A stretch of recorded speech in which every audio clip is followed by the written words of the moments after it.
Assalamualaikum warahmatullahi wabarakatuh. Bersama Kanal Kong mengisi pagi dengan kisah-kisah yang harapan saya memberi inspirasi. Sekalian, ini sebuah ritual nostalgia. Ya, saya pikir setiap orang memiliki masa-masa yang selalu akan diingat, dikenang, dan kalau itu bermanfaat, mengapa tidak dibagi? Ya, oke. Salah satu tempat yang selalu melekat dalam kisah perjalanan saya adalah Surabaya. Saya tidak pernah membayangkan waktu kecil bahwa saya harus tinggal di sana dan menempuh pendidikan di sana karena saya lahir di desa. Dan ya memang saya sering juga bersama diajak keluarga ke Surabaya pada saat liburan gitu. Nah, itu kemudian tinggal di sana untuk beberapa waktu selama liburan. Misalnya seingat saya di Ngagel ya. Ngagel itu dulu ada perumahan kompleks pabrik sabun Kolibri. Yang begitu kita masuk ke area itu, aroma dari pabrik itu sudah rasanya menyengat dan khas begitu, sehingga selalu membekas dalam kenangan Surabaya, Ngagel, Kolibri, itu ya. Rumahnya rumah yang unik juga karena kusennya setengah lingkaran, itu ya. Itulah Surabaya tahun 50-an, 60-an. Kemudian masa-masa sesudah itu, waktu saya mulai masuk di sekolah rakyat, juga sering kalau libur itu diajak tinggal di rumah saudara untuk libur selama liburan, mengisi liburan itu di Surabaya, di daerah Bogowonto. Ya, ingat saya jalan di Ponorogo, ada jalan di Bogowonto. Kemudian ya seperti itu. Orang desa berada di tengah kota, tentu ya sesuatu yang istimewa. Saya biasanya tinggal di kampung, kemudian berada di sebuah kompleks bersama tetangga-tetangga yang baru, yang lalu ya pokoknya itu menjadi satu kaleidoskop dari perjalanan hidup yang menarik. Nah, saya tidak menyangka bahwa ketika harus berada di sana sesudah SMA lulus. Karena sebetulnya arah dari pembelajaran saya itu paman mengendaki saya melanjutkan di akademi akuntansi. Sesuatu yang jauh dari ingatan, kenangan, harapan saya, karena saya bukan orang yang menyukai angka-angka. Saya lebih menyukai kata-kata, gambar seperti itu. Jadi ketika saya harus masuk ke sana, saya di situ agak galau begitu rasanya. Ngapain ya, Sen? Nah, tetapi jalan memberikan arah lain dari tempat itu, waktu itu, sehingga ketika saya tahun 71 diantar kakak ke Surabaya, saya diarahkan pada pilihan yang kira-kira sesuai dengan keinginan saya. Maka pilihan yang saya tuju adalah di Jalan Kayun, ya, itu ada IKEP negeri, yang jurusannya ada jurusan seni rupa. Kampusnya waktu itu di Jalan Pecindilan dekat Stasiun Semur. Itu pagi hari saya dibawa mendaftar ke sana, kemudian karena untuk memberi alternatif yang lain, saya juga diantar ke satu tempat di tengah kota, di pusat kota, yaitu di Kompleks Balai Pemuda, di mana di salah satu sudutnya itu ada sanggar yang besar juga, cuman dari anyaman bambu, walaupun di tengah kota, atapnya seng seperti itu ya. Nah, saya mendaftar di sana sebagai calon mahasiswa. Nah, mungkin Allah telah menggariskan perjalanan hidup saya mulai di sana. Ya. Jadi akhirnya di 2 tempat itu pun saya diterima. Dan pagi hari saya mengikuti perkuliahan di daerah Pecindilan, ya, bekas gedung CHTH, Sekolah Cina. Ya. Kemudian sore hari saya harus kuliah juga di Aksera, di Kompleks Balai Pemuda itu, di sudut belakang. Nah, ini serunya. Seru sekali ini, ya. Sementara melakukan perkuliahan itu, saya waktu itu belum punya tempat, jadi harus numpang saudara di Tanjung Perak. Bayangin ya, kuliahnya di Pecindilan dan dari Jalan Pemuda, kemudian tinggalnya bersama saudara di Jalan Teluk Betung di Perak, Surabaya. Mungkin sekarang saya kan bingung melewati jalan yang dengan perubahan baru di kota Surabaya, tetapi entahlah, waktu itu saya menjalaninya dengan mudah sekali. Dengan naik sepeda pancal itu saya mengayuh pedal itu dari Perak ke tengah kota itu dengan nyaman sekali. Jadi lewat Jalan Teluk Perak Barat, kemudian lewat Palembung, seperti itu. Wah, saya tidak bisa membayangkan. Tetapi ya Anda tahu usia segitu memang orang masih punya nyali yang besar dan keberanian yang tinggi. Tentu saya tidak bisa membayangkan dengan usia seperti ini harus menempuh perjalanan seperti itu. Nah, beberapa saat saya tinggal di Perak, ada saat saya harus pindah karena mendekati kota. Saya ditampung di sebuah keluarga kakak, ya, di Jalan Embong Wungu. Ini wilayah-wilayah elit yang, ya Allah, saya tidak terbayangkan sekarang, ya. Kok bisa-bisanya saya berada di satu tempat seperti itu. Nah, di belakang rumah di mana saya tinggal itu ada sebuah patung Joko Dolok. Wah, dan untuk kuliah saya tidak terlalu tidak terlalu jauh, karena cuman berjalan kaki.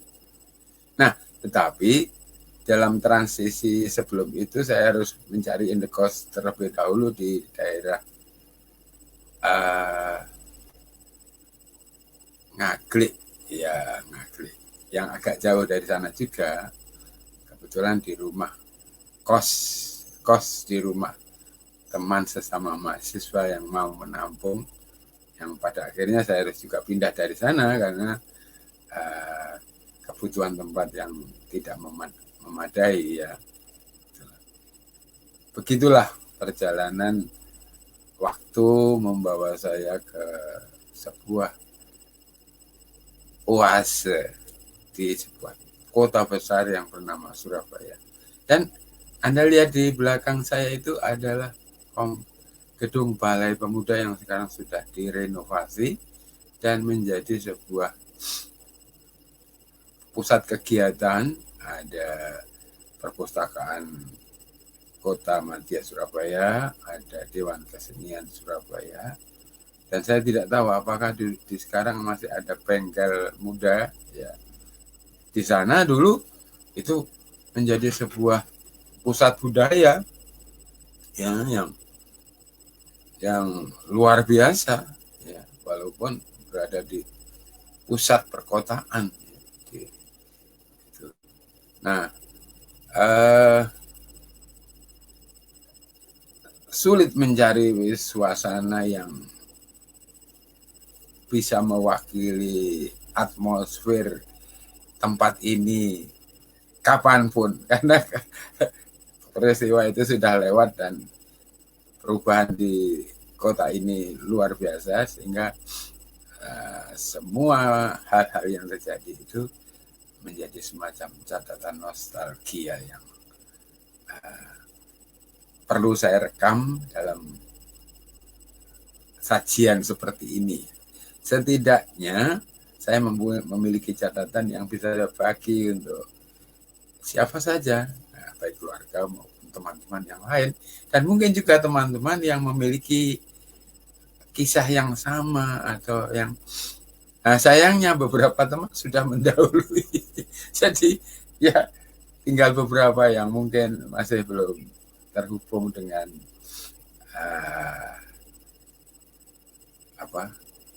media ini, tetapi insya Allah moga-moga dia bisa melihat dan nanti akan melengkapi catatan-catatan ini menjadi sebuah kisah bersama yang menarik.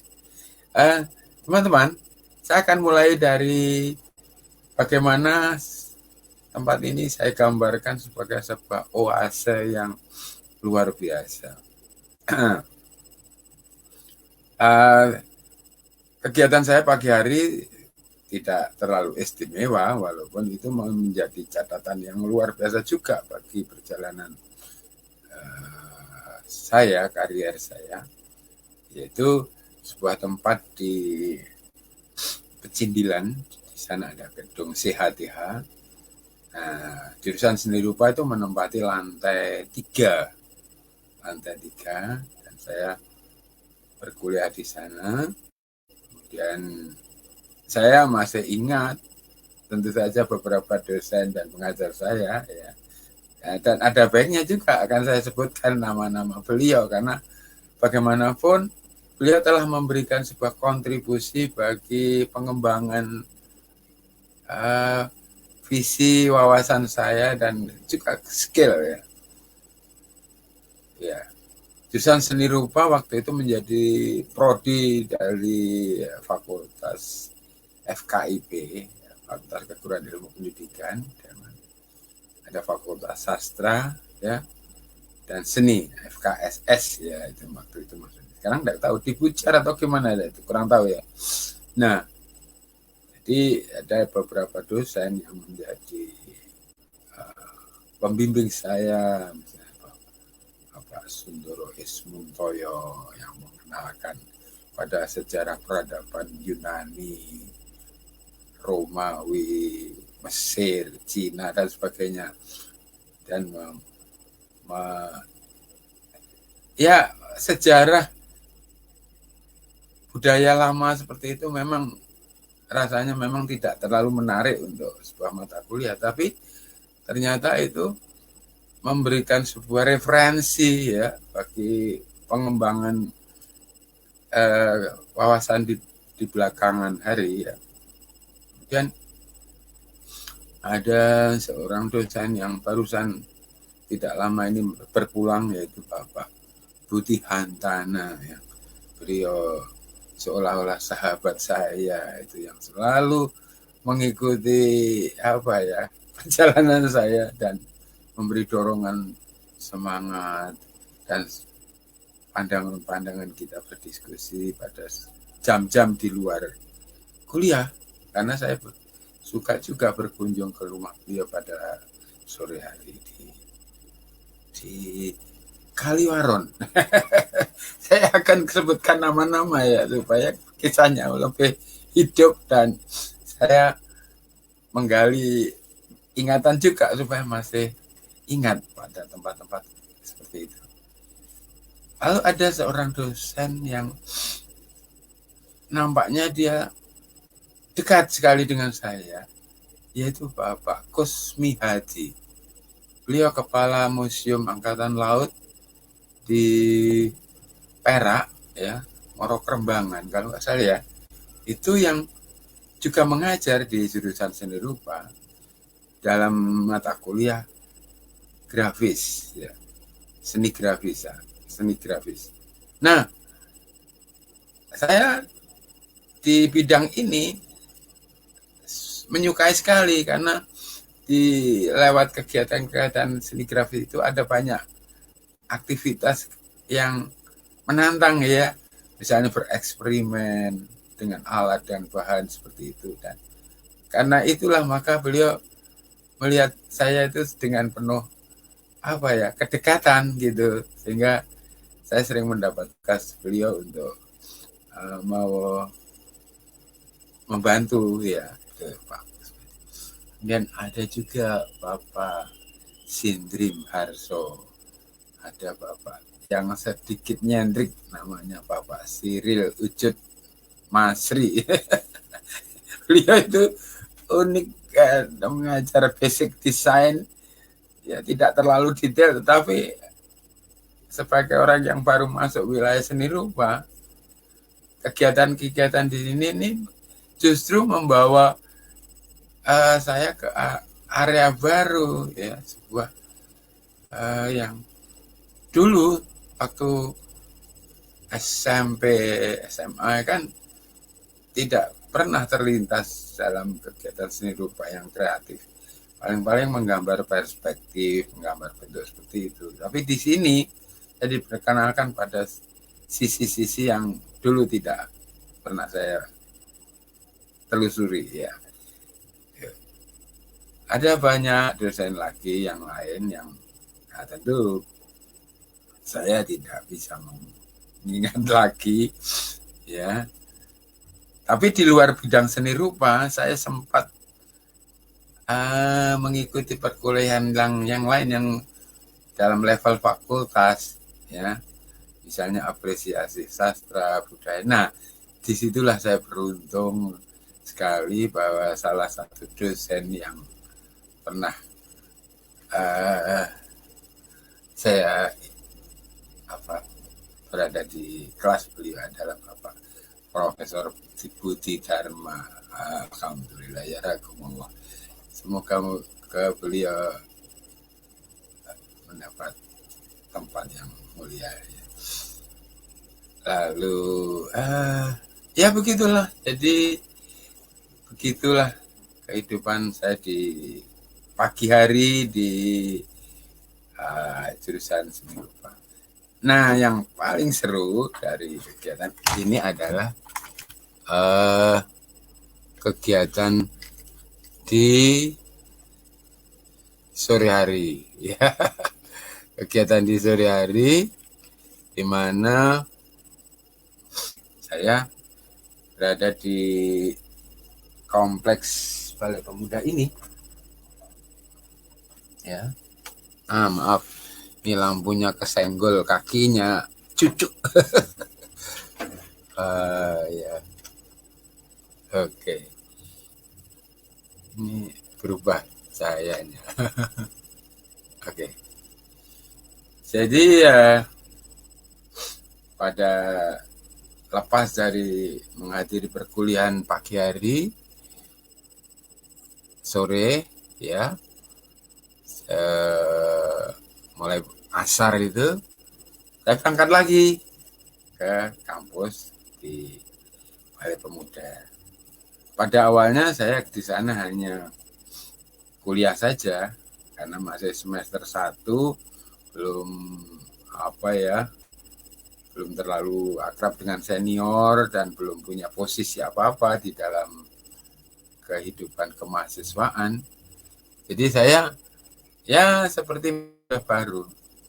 Nah, tetapi belakangan rupanya saya mendapat tempat di hati kakak-kakak senior juga dan para dosen-dosen.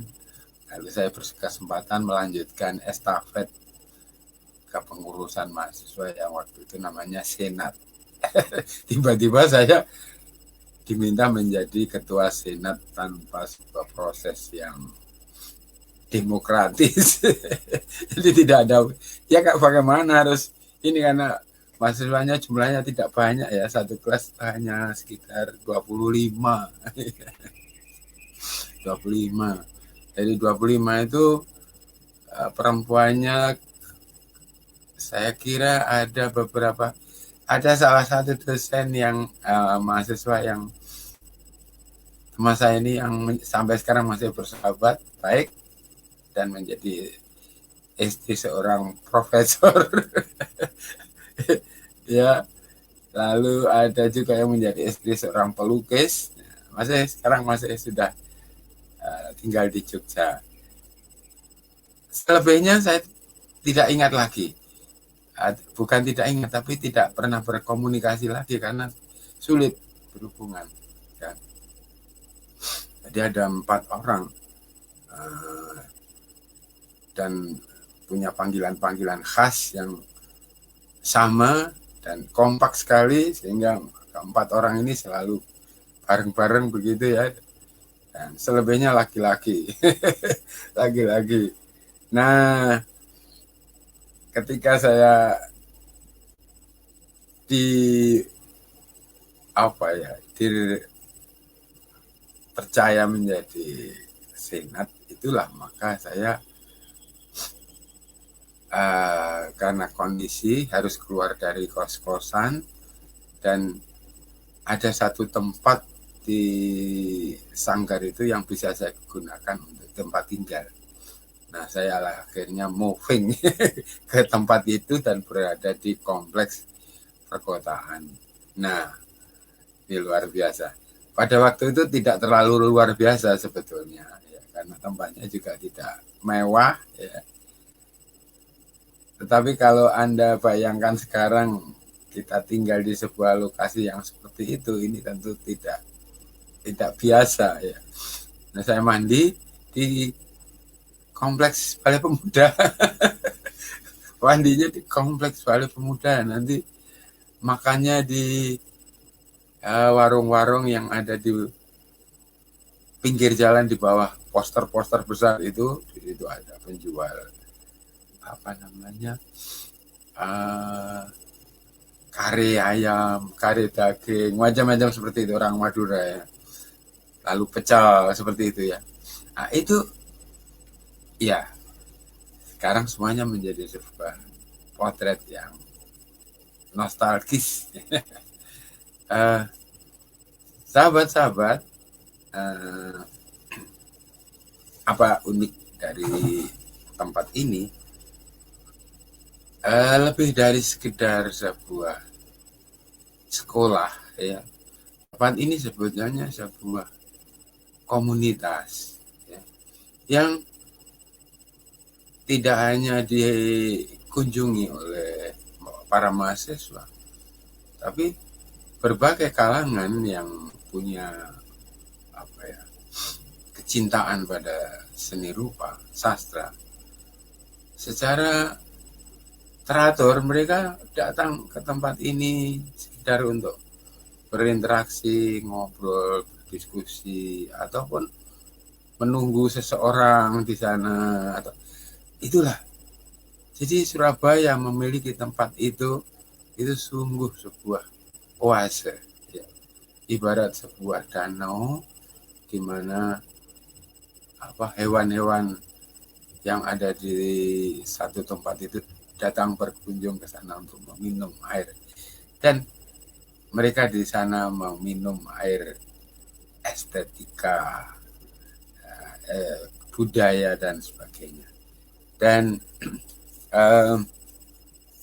kuliah ya di sana itu berlangsung mulai jam 4 sampai jam 9 mungkin ya, 8 9 malam. bergantian. Para pengajar bukanlah orang akademik, tetapi praktisi, ya, praktisi. Saya bisa sebutkan satu persatu untuk mengenang dan menghormati beliau. Yang pertama adalah Bapak Gadut Kusumo. Wah, ini adalah pembuka visi. Jadi sebelum saya pernah mendengar kata visi, pada tahun 71 itu beliau sudah membuka kelas dengan mengajarkan pada kita apa itu visi. Belakangan saya setelah puluhan tahun berikutnya saya lalu melihat rame-rame ya tahun 90-an itu tentang visi, misi dan sebagainya. Itu tahun 71 di kelas kami sudah diintroduksi oleh Pak Gadot itu bagaimana seorang seniman harus punya visi ya, itu ya, yang melintasi ruang waktu.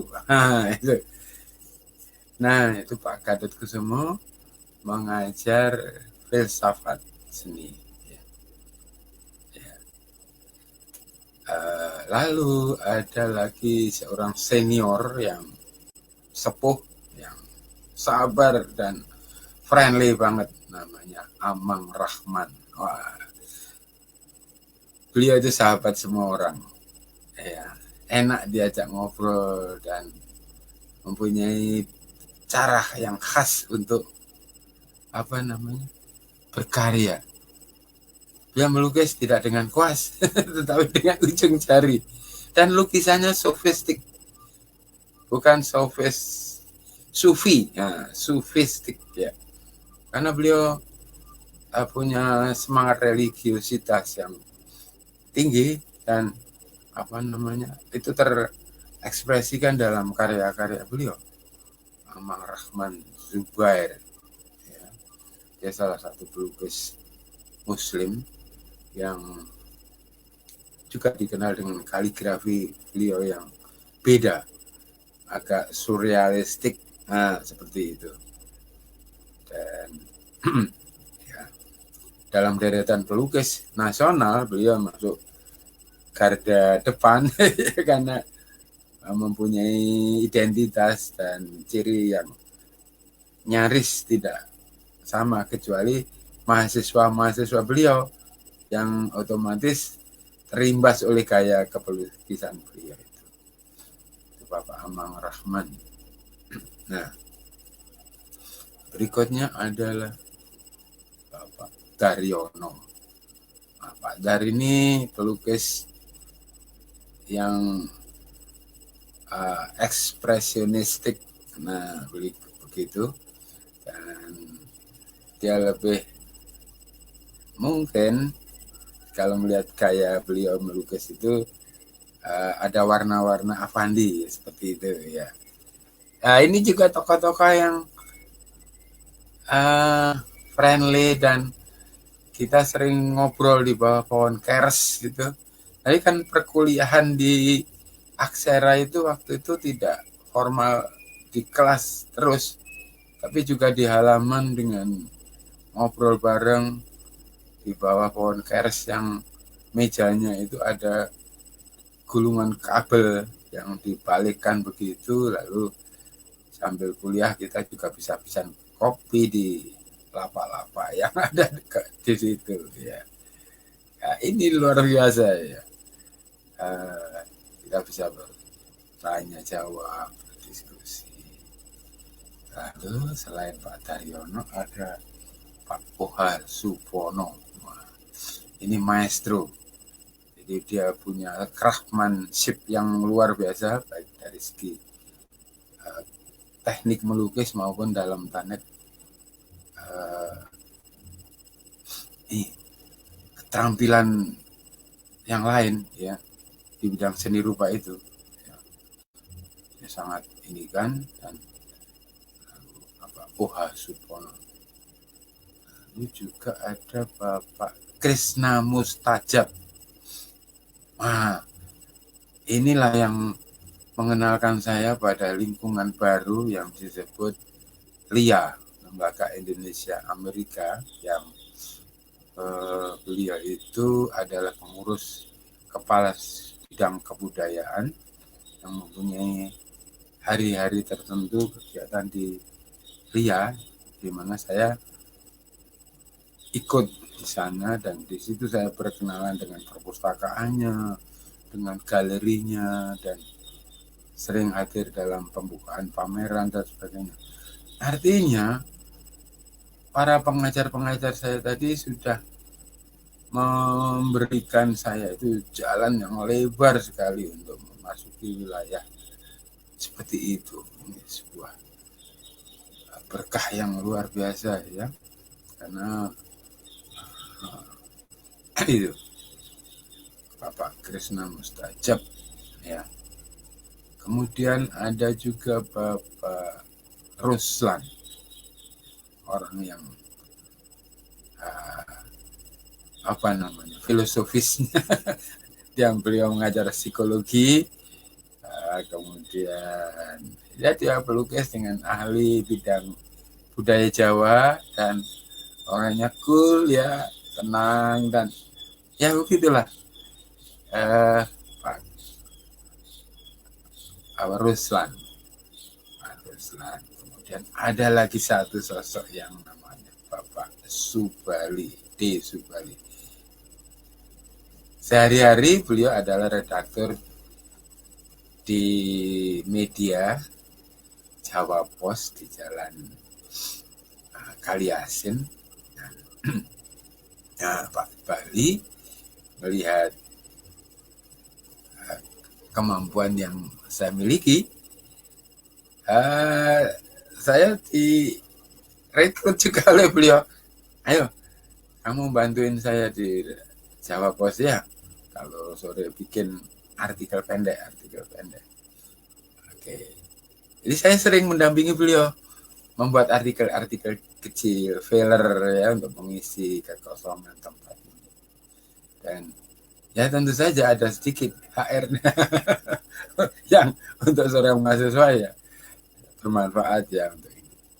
Nah, teman-teman, tentu masih banyak lagi nama-nama yang menjadi anggota komunitas yang saya sebutkan di sini untuk menggambarkan bahwa betapa tempat ini dulu menjadi sebuah oase yang luar biasa, di mana ada pelukis-pelukis yang mangkal di situ, seperti seorang pelukis dari Sri Mulat namanya Budi SR.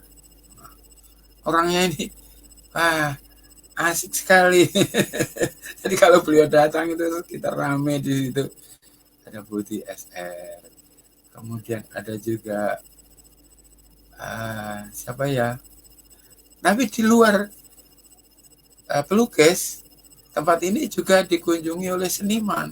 Karena ya kemana lagi seniman itu harus mangkal ya kalau tidak di tempat seperti ini dan menemukan sebuah habitat yang cocok itu, kecuali di Aksara waktu itu.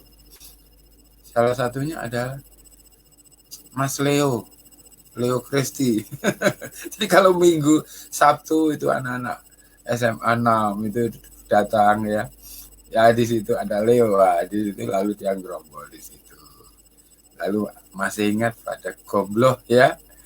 Gombloh pun juga sesekali datang ke sana bergaul dengan anak-anak bangga muda. Coba Anda bayangkan bagaimana sebuah kota memiliki sebuah oase seperti itu yang sangat inspiratif ya, sangat membantu pertumbuhan apresiasi di kota itu. Dan apa yang muncul bahwa di sana ada semangat belajar, yang muda belajar dari yang senior menyayangi yang muda, tidak ada arogansi di sana, tidak ada ya memang sebagai orang muda kadang-kadang muncul ekspresi seperti misalnya ya gaya bohemian, rambut yang gondrong, pakaian acak-acakan, tapi itu lewat akhirnya gitu. ketika dia sudah menyadari bahwa kreativitas tidak selalu harus diekspresikan dengan cara begitu. Dan saya adalah orang yang biasa-biasa saja. Karena tidak mungkin saya tampil dengan rambut gondrong, karena saya juga harus mengajar sekolah pada saat-saat tertentu, masuk kelas, dan kalau mencari honorarium untuk membiayai hidup. Dan mungkin juga bukan potongan saya untuk tampil nyentrik. Karena kalau bukan itu nanti wagu justru. Ya, begitulah teman-teman ya. Saya mencoba menggambarkan bagaimana iklim di suatu tempat di Surabaya yang sekarang berada di tempat yang sangat elit itu, dan dulu pernah menjadi sebuah pusat kebudayaan yang luar biasa. Dan iklim di Surabaya waktu itu mungkin tidak lagi bisa dikejar atau lagi, karena waktu itu seolah-olah Surabaya menjadi metropolitan, ya. Metropolitan bukan dalam pengertian komersial, bisnis, tetapi dalam pengertian kultural.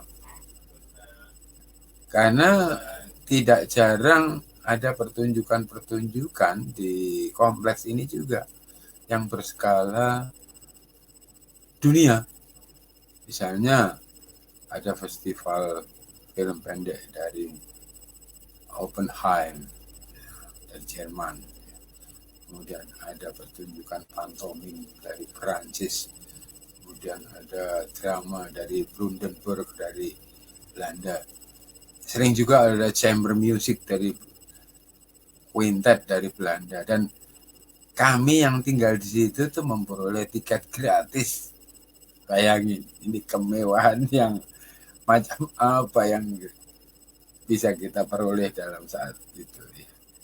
Dan ya itu yang masa yang tidak terulang, saya kira, ya.